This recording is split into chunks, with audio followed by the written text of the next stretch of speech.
kasilip, at banda rito ay nakakita tayo ng isang uri ng isda na pang-aquarium. Ayan o, kamukha siya ni Aling Martes, pero sa ibang bansa, tinatawag nilang black and white Kinocure. Ayan mga kasilip.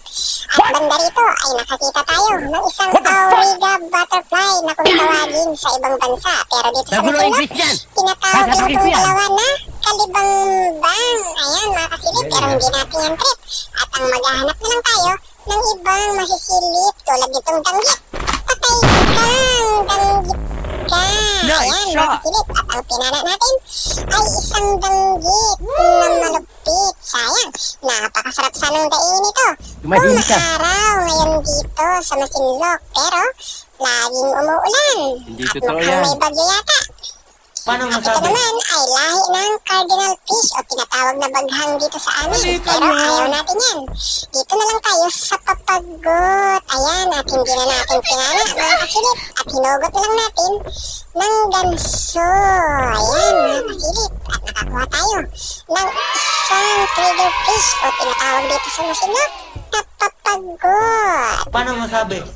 Ayan mga kasilip. Wala naman tayo ng papagot.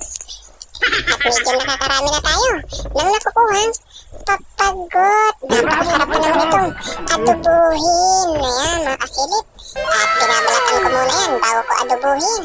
At ito, may nakita na naman tayong papagot na nakasilip. At halos hindi siya makita dahil napakaraming ulang o yung tinatawag na alamang mga kasilip. Ayan, napakarami.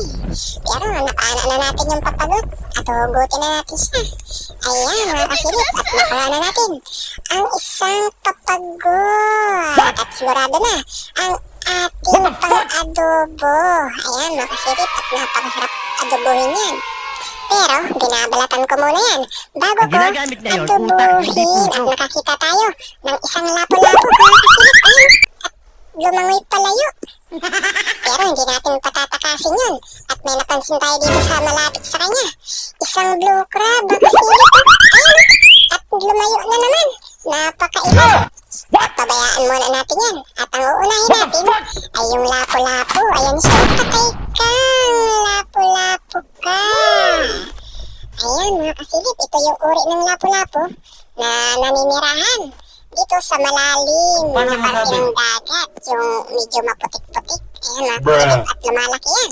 At tinatawag yan sa ibang lugar na kagtong. Kagtong mga kasilip, at lumalaki yan na halos kasing laki ng isang tao mga kasilip. Ayan, at babalikan natin yung alimasag dahil sayang yun para meron tayong